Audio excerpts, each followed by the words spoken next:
All right, let's focus on the SWAC now. Two teams in Louisiana in the SWAC, the Southern Jaguars and the Grambling Tigers. We'll get to Grambling in just a moment, but let's focus in on Baton Rouge and take a look at the predictions in the SWAC conference, because the Southern Jaguars, once again out of Baton Rouge over there on the bluff, picked to win it in the Western Division. Jackson State's picked to win it on the Eastern side, and you see Grambling down there picked 5th. Don't sleep on Grambling Tigers and Mickey Joseph. We're going to talk about them here in just a moment, but we can talk about what Southern has done, having won it a year ago, losing to Jackson State in the title game, picked to win it again this season. Terrence Graves is the head coach and talks about his longevity in the SWAC and success on the bluff.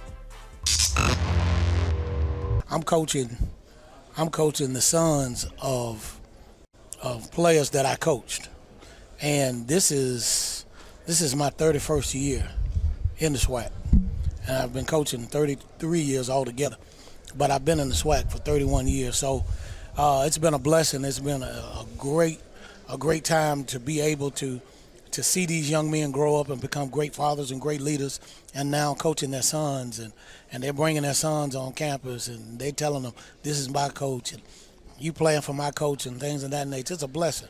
And so, I don't know if I'm, like you said, I don't know if I'm the most tenured, but I know I got to be one of the two.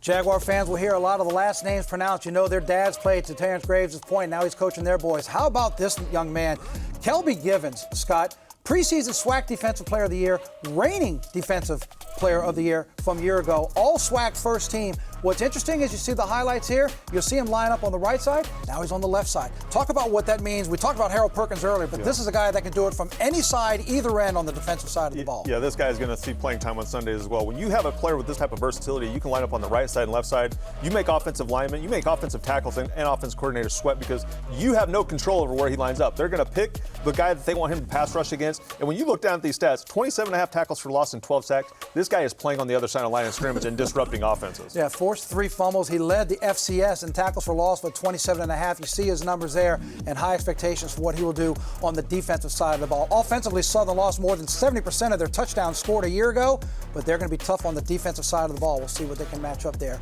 on the offensive end. So from Southern picked to win the West, we go up on I-20 and talk about the Grambling Tigers. Again, they are picked finished 5th in the West. They are in the second year of head coach Mickey Joseph, who had quite a run as an assistant at LSU, previously an assistant at Grambling. Now he's calling the shots. And last week, I had a chance to catch up with him on campus and get a state of the program address with the head coach heading into year 2.